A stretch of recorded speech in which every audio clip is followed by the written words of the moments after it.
মনোনয়নপত্র যাচাই বাছাইয়ের শেষ দিন আজ। ইসিতে আপিলের সুযোগ কাল থেকে ৯ জানুয়ারি পর্যন্ত, নিষ্পত্তি হবে ৯ দিনে।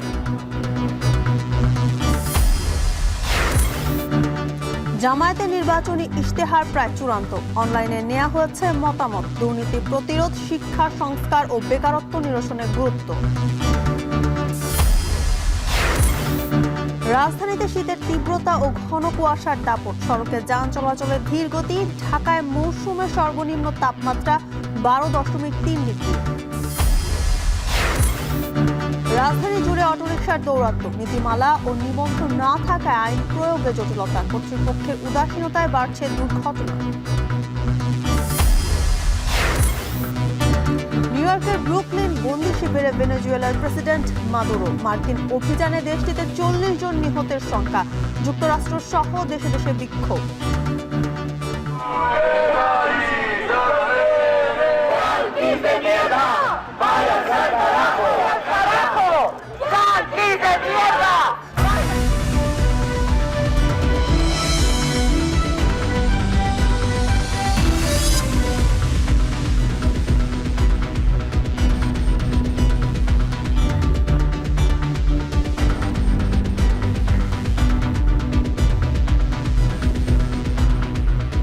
স্বাগত এখন বাণিজ্যে। পুরো আয়োজনে আপনাদের সঙ্গে আছি আমি জানসিন জুথিকা। ত্রয়োদশ জাতীয় সংসদ নির্বাচনের রিটার্নিং কর্মকর্তার মাধ্যমে মনোনয়নপত্র বাছাইয়ের শেষ দিন আজ। বাছাই শেষে সারা দেশে কতগুলো মনোনয়নপত্র বৈধ এবং কতগুলো বাতিল হয়েছে তা প্রকাশ করা হবে। ইসির তফসিল অনুযায়ী 5 জানুয়ারি থেকে 9 জানুয়ারি পর্যন্ত মনোনয়নপত্র বাছাইয়ের রিটার্নিং কর্মকর্তার সিদ্ধান্তের বিরুদ্ধে আপিল করা যাবে। মনোনয়নপত্র বাতিল হলে নিয়ম অনুযায়ী আপিলের সুযোগ পাবেন আগ্রহী প্রার্থীরা। রিটার্নিং কর্মকর্তা বা সহকারী রিটার্নিং কর্মকর্তার সিদ্ধান্তের বিরুদ্ধে সংক্ষুব্ধ ব্যক্তিরা আগামী 5 জানুয়ারি থেকে 11 জানুয়ারি পর্যন্ত নির্বাচন কমিশনে আপিল করতে পারবেন। আপিল নিষ্পত্তি হবে 12 জানুয়ারি থেকে 18 জানুয়ারি পর্যন্ত। আপিল নিষ্পত্তির পর কমিশনের নির্দেশনা অনুযায়ী চূড়ান্ত প্রার্থী তালিকা প্রকাশ করা হবে। প্রার্থিতা প্রত্যাহারের শেষ তারিখ 20 জানুয়ারি মঙ্গলবার, প্রতীক বরাদ্দের তারিখ 21 জানুয়ারি বুধবার, আর ভোট গ্রহণ হবে 12 ফেব্রুয়ারি বৃহস্পতিবার। বিরতিহীনভাবে ভোট গ্রহণ চলবে সকাল 7:30 থেকে বিকাল 4:30 পর্যন্ত। এবারে শুধু ব্যালট পেপারের মাধ্যমে স্বচ্ছ ব্যালট বাক্সে ত্রয়োদশ জাতীয় সংসদ নির্বাচন ও গণভোট সম্পন্ন হবে।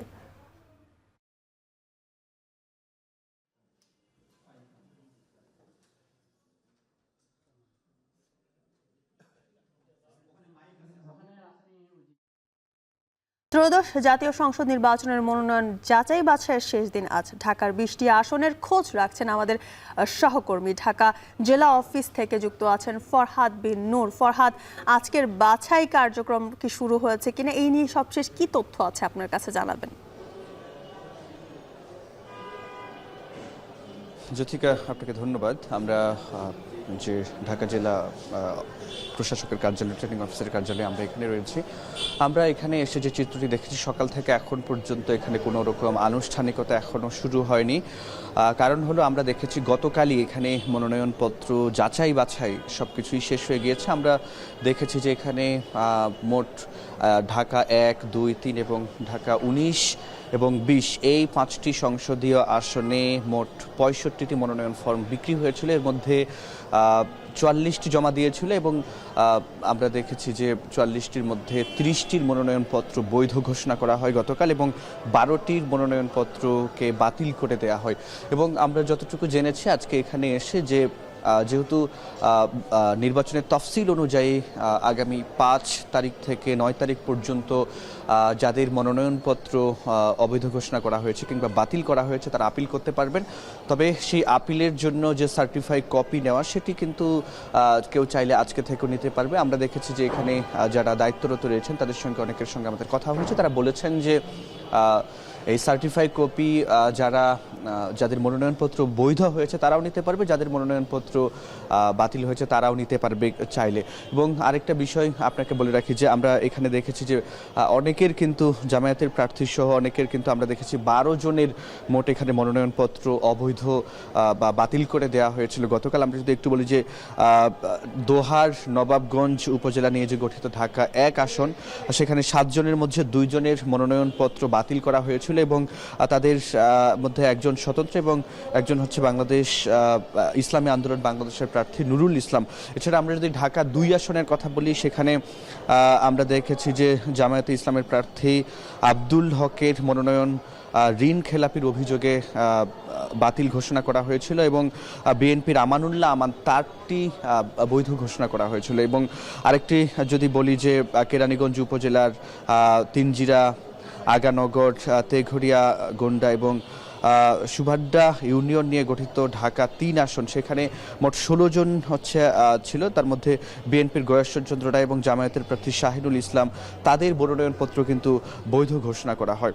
এবং এই যে এছাড়া আমরা দেখেছি যে ঢাকা 2, এছাড়া ঢাকা 3 এবং 19 এবং 20 সেসব আসনের যারা প্রার্থী রয়েছেন তাদেরও কারো কারো আমরা দেখেছি যে মনোনয়নপত্র বাতিল করা হয়েছিল এবং বেশিরভাগেরই আসলে মনোনয়নপত্র বৈধ করা হয়েছে। এবং যে বিষয়টি আসলে বলছিলাম যে আজকেও কিন্তু কেউ চাইলে সার্টিফাইড কপি এখান থেকে নিতে পারবে এবং আগামী যে 5 থেকে 9 তারিখ পর্যন্ত আমরা ওই সময় যাদের প্রার্থিতা অবৈধ ঘোষণা করা হয়েছে কিংবা বাতিল করা হয়েছে তাদের ভিড়ভাড়টা এখানে বাড়বে এবং তাদের যে অ্যাপিল করবে, অ্যাপিলের পরে তারা তাদের প্রত্যাশা যে তাদের মনোনয়ন তারা ফিরে পাবে কি পাবে না সেটি নির্ধারণ করবে তাদের যে বিভিন্ন ডকুমেন্টস রয়েছে সেগুলোর উপর। তো এই ছিল আমার কাছে সবশেষ তথ্য। এই মুহূর্তে ঢাকা বিভাগীয় কমিশনারের কার্যালয়ে আছেন শাহাদাত অব্র।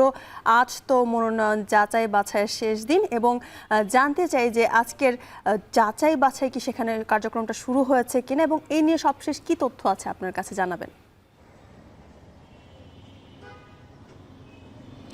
সকাল 9টা থেকেই কিন্তু জ্যোতিকা এখানে যাচাই বাছাই যে কার্যক্রম সেটি শুরু হবার কথা রয়েছিল এবং সেটি আমরা যথারীতি শুরু হতেও দেখেছি। তবে আজকে গতকালকে তুলনায় বলা চলে একদমই প্রার্থীদের যে ভিড় সেটি কম। 2-1 জন প্রার্থী আসছেন যারা কিনা গতকালকে বিভিন্ন কারণে আসতে পারেননি।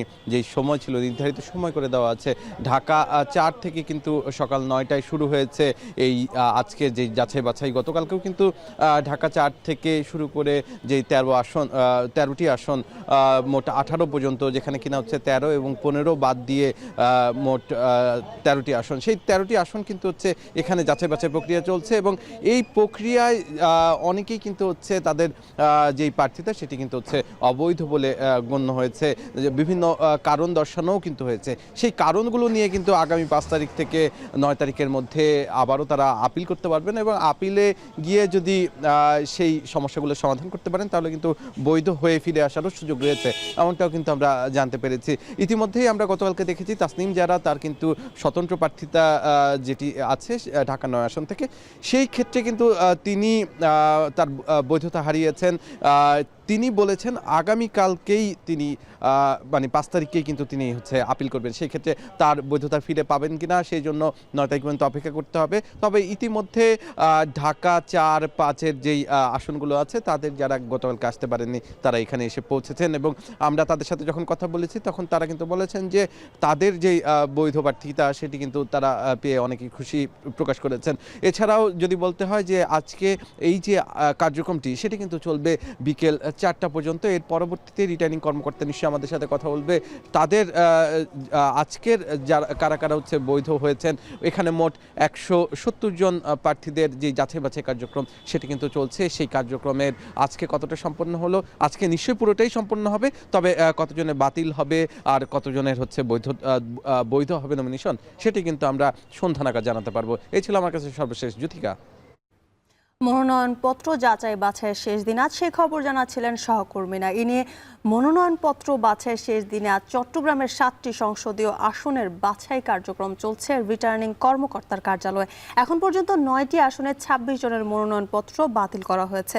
চট্টগ্রামের 16টি সংসদীয় আসনের বিপরীতে মনোনয়নপত্র জমা দিয়েছেন 143 জন। বিস্তারিত জানাতে রিটার্নিং কর্মকর্তার কার্যালয় থেকে যুক্ত হচ্ছেন কাজী মাহফুজ। যাচাই বাছাই কার্যক্রমের খবর জানাবেন আমাদের বিস্তারিত। জ্যোতিকা, মনোনয়নপত্র বাছাইয়ের শেষ দিনে চট্টগ্রামে আজকে 7টি সংসদীয় আসনের মনোনয়নপত্র যাচাই বাছাই করা হবে।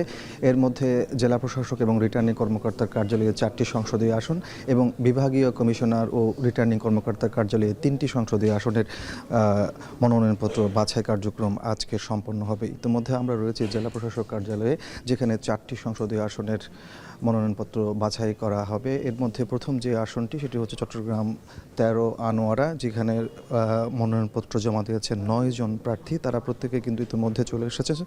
একটু পরে মূলত বাছাই কার্যক্রম শুরু হবে। এরপরেই এখানে হবে চট্টগ্রাম 14 চন্দনেশ, চট্টগ্রাম 15 সাতকানিয়া লোহাগাড়া এবং সর্বশেষ চট্টগ্রাম 16 বাঁশখালী আসন। এখানেও কিন্তু 9 জন মনোনয়নপত্র জমা দিয়েছেন। তবে সবচেয়ে কম মনোনয়নপত্র জমা পড়েছে চট্টগ্রাম 15 সাতকানিয়া লোহাগাড়া আসন, যেখানে মাত্র 3 জন মনোনয়নপত্র জমা দিয়েছেন।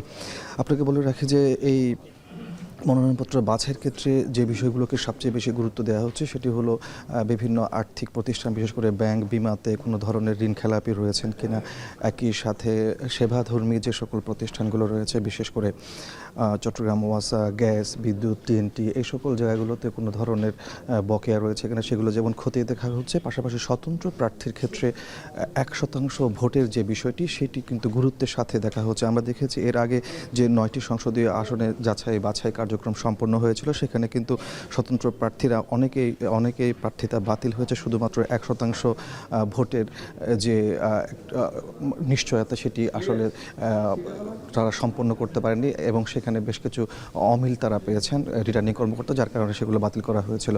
আজকেও কিন্তু এই বিষয়গুলোকে সবচেয়ে বেশি গুরুত্ব দেওয়া হবে, আমরা সেটি দেখতে পাচ্ছি। তো সব কিছু মিলিয়ে আমার কাছে এ ছিল চট্টগ্রামের শেষ দিনে মনোনয়নপত্র যাচাই বাছাই কার্যক্রমের সবশেষ তথ্য। চট্টগ্রাম থেকে মনোনয়নপত্র যাচাই বাছাইয়ের সবশেষ খবর জানাচ্ছিলেন কাজী মাহফুজ।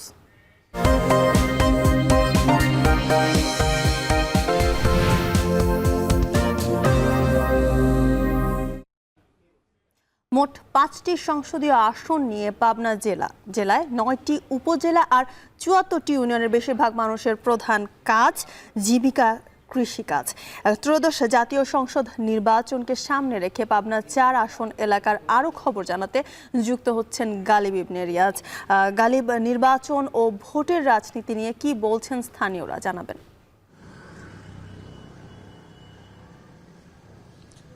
জ্যোতিকা, আমি এখন যেখানে আছি সেটা হচ্ছে পাবনা উপজেলা আটঘরিয়া, যেটি আসলে আটঘরিয়া এবং পার্শ্ববর্তী উপজেলা ঈশ্বরদী, এই 2 উপজেলা মিলে পাবনা 4 আসন।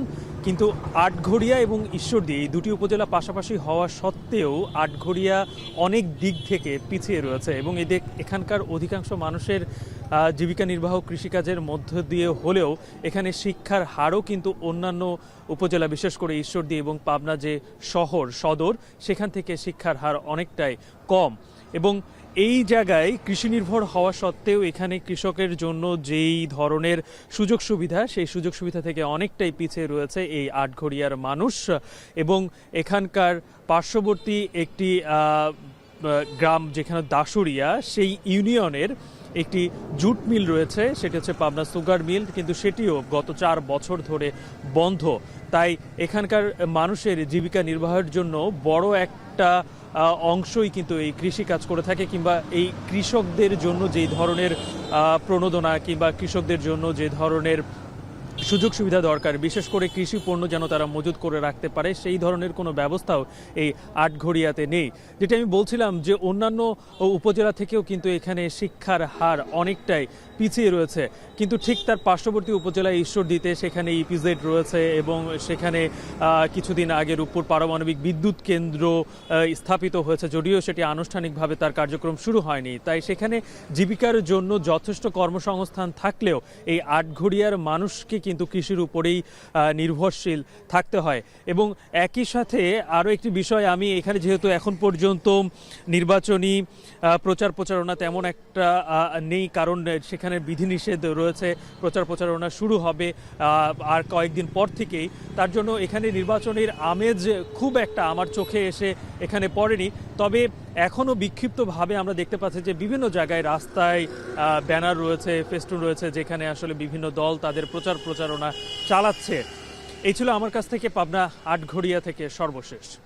ত্রয়োদশ জাতীয় সংসদ নির্বাচনে দলীয় ইশতেহার তৈরিতে অনলাইনে জনমত নিয়েছে বাংলাদেশ জামায়াত ইসলামী।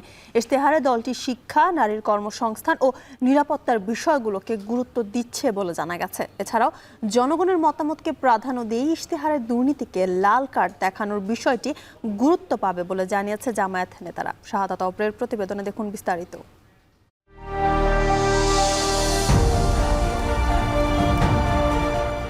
2024 সালের গণঅভ্যুত্থানে রাজনৈতিক পট পরিবর্তনের পর এক নতুন সন্ধিক্ষণে দাঁড়িয়ে বাংলাদেশ। সামনে জাতীয় নির্বাচন, এই নির্বাচনে জয়ী দল কেমন বাংলাদেশ গড়বে সেই প্রশ্নই ঘুরপাক খাচ্ছে জনমনে। দেশের রাজনীতি কোন পথে হাঁটবে আর ভবিষ্যতের গতি কোন দিকে ছুটবে তার উত্তর জানতে অপেক্ষায় মানুষ।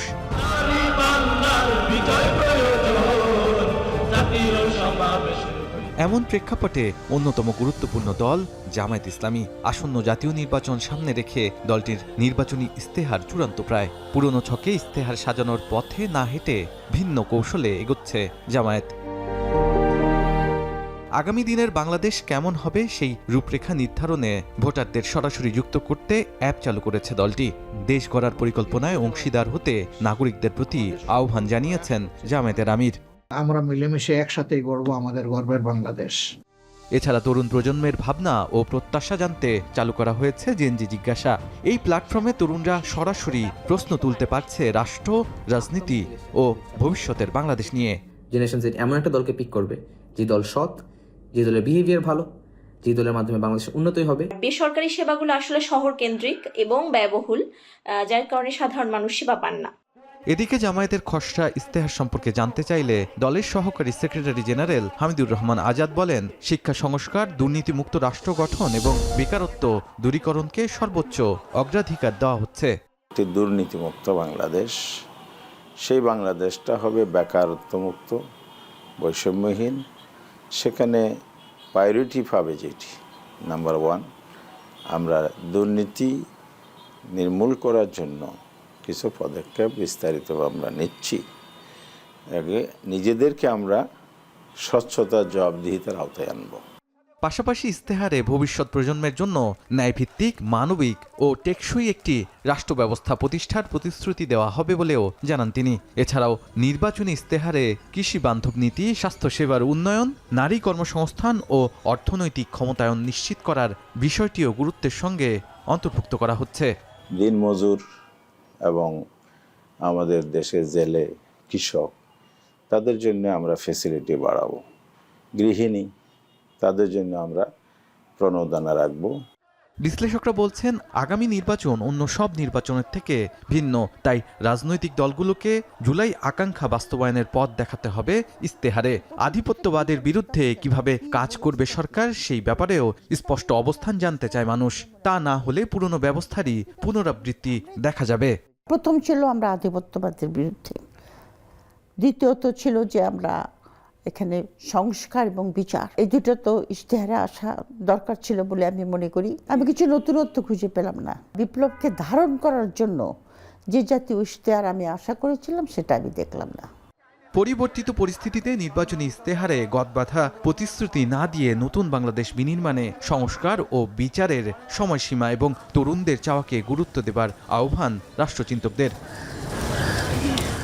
শাহাদাত অফরো, এখন, ঢাকা।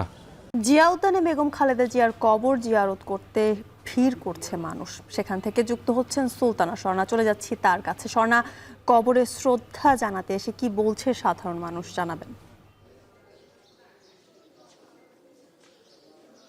জ্যোতিকা, আজ সাবেক প্রধানমন্ত্রী বেগম খালেদা জিয়ার মৃত্যুর ৫ম দিন এবং সেটি নিয়ে যদি আসলে বলা হয়, বিএনপির সপ্তাহব্যাপী যে শোক পালন হচ্ছে সেই শোকের আজ ৫ম দিন।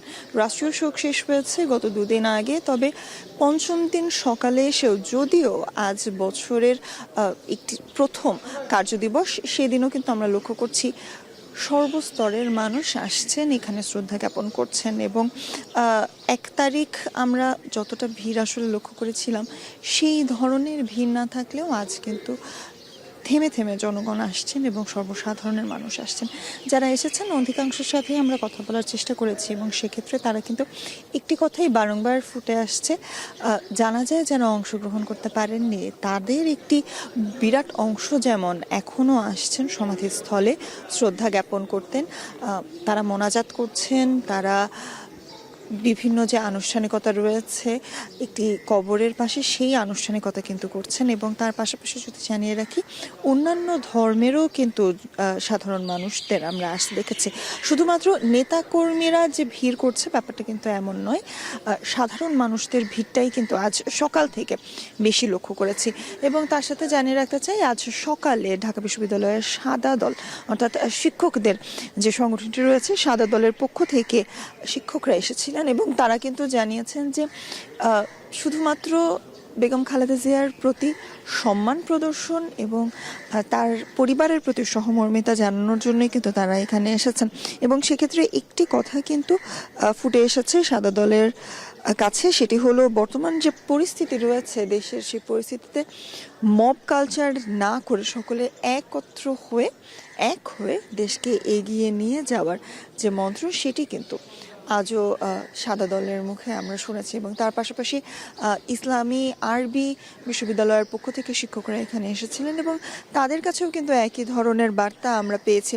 এবং সেক্ষেত্রে কিন্তু যে কথাটি বারংবারই চলে আসছে যে সকলকে ঐক্যবদ্ধ থাকার কথা এবং ইসলামী আরবি বিশ্ববিদ্যালয়ের শিক্ষকদেররা আরেকটি কথা বলেছেন, সেটি হলো জানাজার দিন অর্থাৎ বেগম খালেদা জিয়ার জানাজার দিন যেমন সুশৃঙ্খলভাবে একটি বৃহৎ আকারে জানাজা অনুষ্ঠিত হয়েছে সেই ধরনের সুশৃঙ্খলা এবং চৌকসতা বিএনপি প্রকাশ করবে আসছে দিনগুলোতে, এমনটাও কিন্তু তারা প্রত্যাশা করেছে। জ্যোতিকা।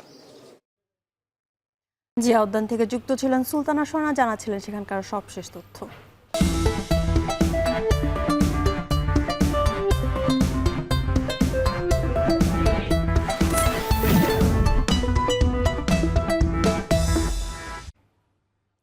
ত্রয়োদশ জাতীয় সংসদ নির্বাচনের তফসিল ঘোষণার পর থেকেই দেশ জুড়ে শুরু হচ্ছে ভোটের আমেজ। এবারে নির্বাচনে দক্ষিণের জেলা খুলনায় পুরুষের তুলনায় নারী ভোটারের সংখ্যা বেশি। নারী ভোটারদের ওপরই অনেকটা নির্ভর করছে প্রার্থীদের জয় পরাজয়। খুলনার নারীদের প্রত্যাশা বিজয়ী প্রার্থী কাজ করবে সমাজের সর্বস্তরের নারীর ভাগ্য উন্নয়নে। রামিম চৌধুরীর প্রতিবেদন। সারা দেশের মতো খুলনা শহরেও বইছে নির্বাচনী হাওয়া। কর্মসংস্থান, নারীর ক্ষমতায়ন, নিরাপত্তা ইস্যুতে কোনো সরকারের আমলেই তেমন পরিবর্তন আসেনি এই শহরে। খুলনা নগরী এখনও হয়ে উঠতে পারেনি নারী বান্ধব। ভোটের সময় আসলেই ভোটারদের দাঁড়ে দাঁড়ে প্রার্থীদের আনাগোনা বেড়ে যায়। সুবিধাবঞ্চিত নারীদের নিয়ে কাজ করার প্রতিশ্রুতি দেন অনেকেই। ত্রয়োদশ জাতীয় সংসদ নির্বাচনে খুলনার নারী ভোটাররা আর আশ্বাস নয়, চান প্রতিশ্রুতির বাস্তবায়ন। নির্বাচনের সময় আসলে আফা একটা ভোট দেন, ভোটের পরে আফা কোথায়, আফা কোথায় ভাইয়া। যে সরকারই আসুক আমরা কোনো সুবিধা পাইনি ভাই, আমরা সব সময় মনে করেন অত্যাচারের পরে ছিলাম। অসহায় মহিলারা আছে যাদের স্বামী নাই, যাদের কোনো মানে সন্তান দুটো নিয়ে কষ্ট করে, তাদের কোনো সুযোগ সুবিধা ওয়ার্ডের কাউন্সিলররা দেয় না। কি করছে নারীদের জন্য তা তো আমি জানি না, আমার জন্য কিছু করে না, আমি এটাই জানি। এবারের নির্বাচনে খুলনায় সংখ্যাগরিষ্ঠতায় এগিয়ে আছে নারী ভোটাররা। নির্বাচনে জয় পরাজয় অনেকটাই নির্ভর করছে তাদের উপর। বিভিন্ন পেশায় নিয়োজিত এই অঞ্চলের নারীরা বলছেন, নাগরিক সুবিধা আর নিরাপত্তার পাশাপাশি তারা সর্বস্তরের নারীদের কর্মসংস্থানের সুযোগ চান। মাই তো একটা শিক্ষিত জাতি দিতে পারে। একজন শিক্ষিত নারী বা প্রতিষ্ঠিত নারী কিন্তু একটা সুস্থ সুন্দর সমাজ তৈরি করতে পারে।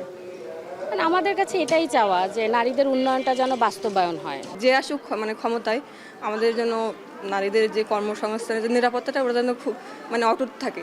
খুলনা বিভাগে মোট ভোটারের সংখ্যা 1,40,77,000। এর মধ্যে 70,34,000 পুরুষ এবং 70,42,000 নারী ভোটার। নির্বাচন আসলে নানা প্রতিশ্রুতির ফুলঝুরি নিয়ে নারীদের কাছে ভোট চাইতে পৌঁছান প্রার্থীরা। তবে সেসব প্রতিশ্রুতি বাস্তবায়িত না হয় কর্মসংস্থান বা নাগরিক সুবিধা থেকে বঞ্চিত হচ্ছেন এসব নারীরা। তাই আগামী নির্বাচনে বিজয়ী প্রার্থীদের সকল প্রতিশ্রুতি যেন বাস্তবায়িত হয়, এমন প্রত্যাশা সকলের। রামিম চৌধুরী, এখন, খুলনা। ঘন কুয়াশা আর তীব্র শীতে কাঁপছে মহানগরী ঢাকা। আজ রাজধানীতে সর্বনিম্ন তাপমাত্রা রেকর্ড করা হয়েছে 10.3 ডিগ্রি সেলসিয়াস, যা চলতি মৌসুমের সর্বনিম্ন। এ তথ্য নিশ্চিত করে আবহাওয়া অফিসের আবহাওয়াবিদ মোহাম্মদ আবুল কালাম মল্লিক জানান, জানুয়ারি মাস জুড়ে শীত ও কুয়াশার প্রকোপ অব্যাহত থাকতে পারে। বলেন, সোমবার মধ্যরাত থেকে তাপমাত্রা আরও কমার আশঙ্কা রয়েছে। ঘন কুয়াশার কারণে বিমান চলাচল, অভ্যন্তরীণ নৌ পরিবহন ও সড়ক যোগাযোগ সাময়িকভাবে ব্যাহত হওয়ার শঙ্কা রয়েছে বলেও জানান তিনি। এদিকে কুয়াশার প্রভাবে সড়কে যান চলাচল ধীর হয়ে পড়েছে। শীতের সবচেয়ে বেশি ভোগান্তিতে পড়েছে নিম্ন আয়ের মানুষ।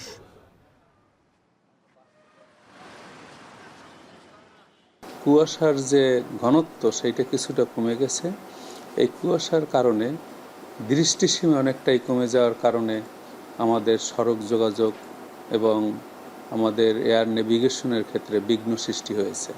কারণ যদি কুয়াশা মাঝারি থেকে ঘন অথবা বেশিরভাগ জায়গায়, বিশেষ করে আমাদের এয়ারপোর্ট এরিয়া এবং পার্শ্ববর্তী এলাকায় জলাধারের কাছাকাছি অথবা কোনো লেকের কাছাকাছি অথবা যেখানে আরবান এরিয়া কম সেই সব জায়গায় খাল, বিল, নদী, হাওর বাওর এইসব অঞ্চলে কুয়াশার ঘনত্ব অনেকটা বেশি থাকে। ঘন কুয়াশায় হযরত শাহজালাল বিমানবন্দরে ফ্লাইট ওঠানামা পরিস্থিতি কি, সে বিষয়ে জানাতে যুক্ত হচ্ছেন আতিক মিসবাহ লগ্ন। ঘন কুয়াশার কারণে ফ্লাইট চলাচল কি বন্ধ রয়েছে কিনা, বা এই শীতের তীব্রতা নিয়ে বা ফ্লাইট চলাচল নিয়ে কি বলছেন সেখানকার কর্তৃপক্ষ, এবং শীতের তীব্রতা নিয়ে কি বলছেন আবহাওয়া অফিস, জানাবেন।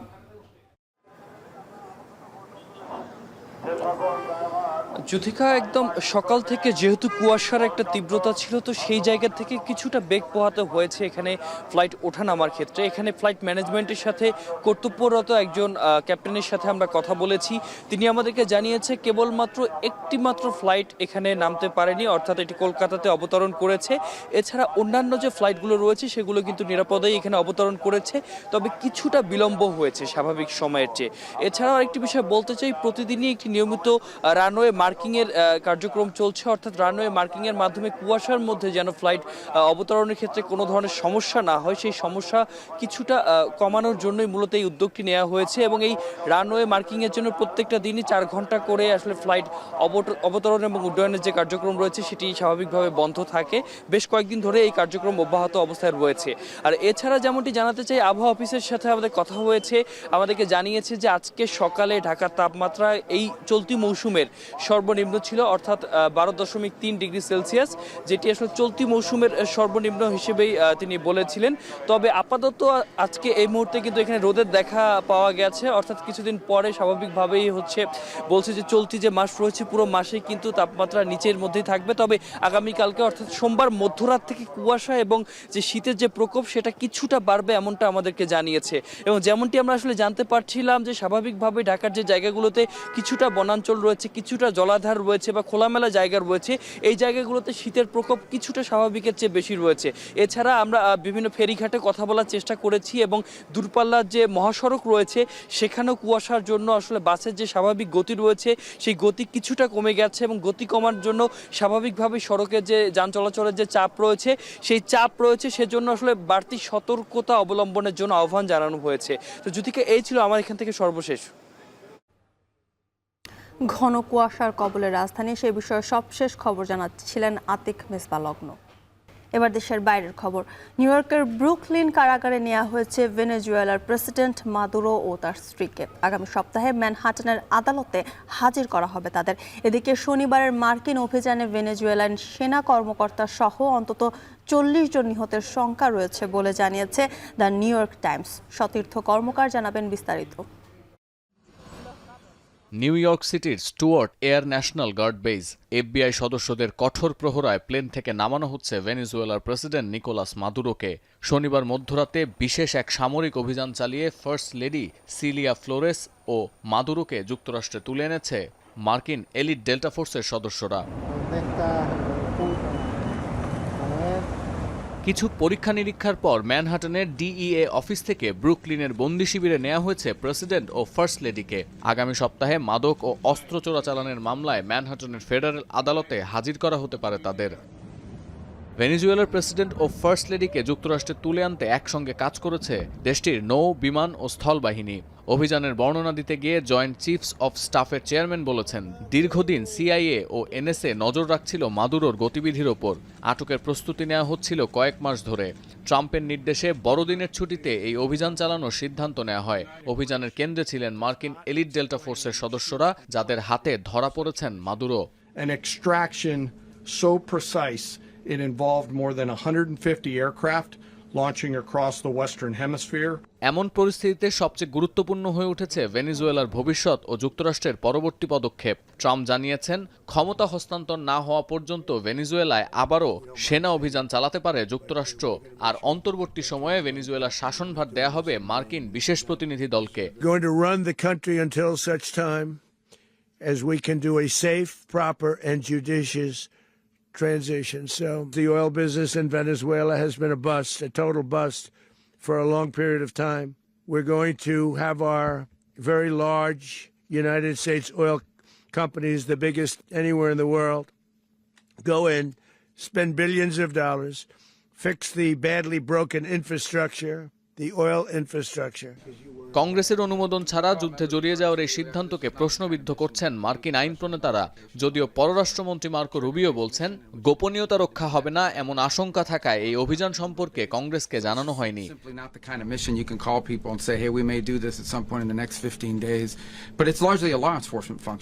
অন্যান্য দেশ এ ধরনের অভিযান চালানোর দুঃসাহস দেখাবে কিনা এমন প্রশ্নের জবাবে মার্কিন প্রতিরক্ষা মন্ত্রীর দাবি, যুক্তরাষ্ট্র ছাড়া পৃথিবীর কোনো দেশের এমন অভিযান চালানোর সক্ষমতা নেই। Nicolas Maduro had his chance, just like Iran had their chance. এদিকে ক্ষমতা হস্তান্তর নিয়ে ট্রাম্পের সমাধান মানছেন না ভেনেজুয়েলার ভাইস প্রেসিডেন্ট ও প্রতিরক্ষা মন্ত্রী। ভেনেজুয়েলা কোনো দেশের উপনিবেশ হবে না বলে মন্তব্য দেশটির ভাইস প্রেসিডেন্টের। প্রতিরোধ গড়ে তোলার আহ্বান জানিয়ে ডেলসি রদ্রিগেজ আরও বলেন, মাদুরোই এখনও ভেনেজুয়েলার প্রেসিডেন্ট। এমন প্রেক্ষাপটে ভাইস প্রেসিডেন্ট ডেলসি রদ্রিগেজকে ভেনেজুয়েলার শাসনভার গ্রহণের নির্দেশ দিয়েছেন হাইকোর্ট। সতীর্থ কর্মকার, এখন বিশ্ব। ট্রাম্পের নির্দেশে ভেনেজুয়েলা থেকে প্রেসিডেন্ট মাদুরো ও ফার্স্ট লেডিকে তুলে আনার প্রতিবাদে বিক্ষোভ হয়েছে বিশ্বের নানা প্রান্তে। মার্কিন আগ্রাসনের বিরুদ্ধে রাজপথে ছিলেন খোদ যুক্তরাষ্ট্রের নাগরিকরা। এদিন প্রতিবাদী জনতার ঢল নামে নিউ ইয়র্ক সিটির টাইমস স্কয়ারে। বাদ পড়েনি যুক্তরাষ্ট্রের রাজধানী ওয়াশিংটন ডিসি। হোয়াইট হাউসের সামনে জড়ো হয়ে ট্রাম্প বিরোধী স্লোগান দিতে দেখা গেছে বিক্ষোভকারীদের। খোদ মার্কিন নাগরিকদের একাংশ মনে করে ভেনেজুয়েলার জ্বালানি তেল, স্বর্ণ ও খনিজ উপাদানের ওপর নজর থাকায় এই সামরিক অভিযানের নির্দেশ দিয়েছেন ট্রাম্প। মাদুরোকে আটকের পর রাত থেকে মার্কিন আধিপত্যবাদের বিরুদ্ধে রাজপথে ছিলেন Argentina, Colombia, Greece, Spain, Italy, Cuba ও মেক্সিকোর সাধারণ মানুষ। এদিকে মার্কিন ঔপনিবেশিক আগ্রাসনের বিরুদ্ধে লড়াই চালিয়ে যাওয়ার প্রতিশ্রুতি দিয়েছেন বেশিরভাগ ভেনেজুয়েলান।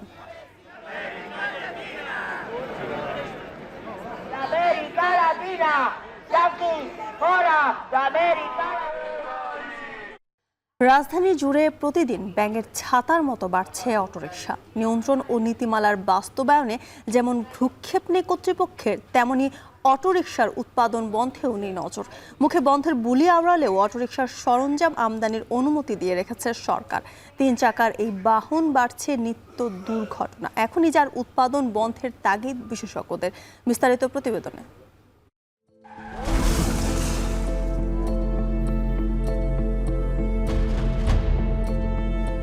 7 ডিসেম্বর ডেমরা এলাকায় অটোরিকশায় পিষ্ট হয় কিশোরগঞ্জের বাবুলের জীবন। জীবনের মাঝপথে সেই প্রিয়তমকে হারিয়ে স্ত্রী ফাতেমা আক্তার আজ এক নিস্তব্ধ পাথর। একপাশে হারানো স্বামী স্মৃতি, আর বুকে আগলে রাখা একমাত্র সন্তান।